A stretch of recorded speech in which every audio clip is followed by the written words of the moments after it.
The Isolite mouthpiece is designed as a patient-friendly alternative to conventional isolation methods such as the rubber dam. It's gentler than the dam, it's easier to place, it's more comfortable for the patient, and it keeps the working field just as dry. The mouthpieces themselves are made of a soft, flexible, hypoallergenic material we call Isoflex. It's silicone-free, it's latex-free. It's available in 5 different sizes: small, medium, the medium DV, large, and a pediatric size. Let's take a look at the basic anatomy of the Isolite mouthpiece. The tongue retractor is the wide portion of the mouthpiece, and its role is as its name implies. The cheek shield looks like a whale's tail. We call the middle part between the tongue retractor and the cheek shield the isthmus. The bite block is soft and comfortable and right here at the base of the mouthpiece. And if you look closely, you'll see the vacuum channels and the illumination path as well. Here's how the mouthpiece is ideally positioned in the mouth. The bite block is just distal to the mandibular cuspid. The cheek shield is tucked into the buccal vestibule. The isthmus is behind the maxillary tuberosity, resting on the retromolar pad. The tongue retractor is tucked into the lingual vestibule with the tongue safely positioned behind it.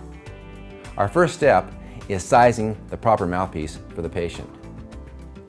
Mouthpiece sizing is determined by interincisal opening. And while that's all very precise, I want to show you an easy way to use your fingers to quickly determine mouthpiece size.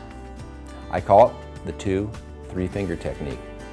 2 fingers of opening requires a small or a pedo size. 3 fingers of opening requires a medium. And more than 3 fingers of opening will require a large size. Sometimes you're going to end up in between sizes, and in that case, always go to the next size up. Bigger usually is better. You'll want to use the chart labels provided with your system to record mouthpiece size in the patient's chart. That way, you'll only have to size them once, and your assistant will always have the setup ready.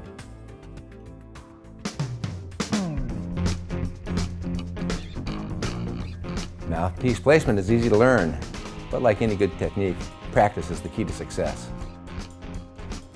Remove the mouthpiece from its packaging and moisten the inside of the mouthpiece sleeve with Isolite lubricant.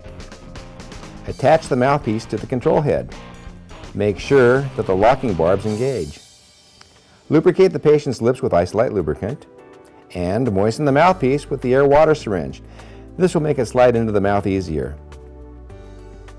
Holding the Isolite with a feather-light touch between the thumb and the forefinger, not like a hammer, position the isthmus at the corner of the mouth as shown.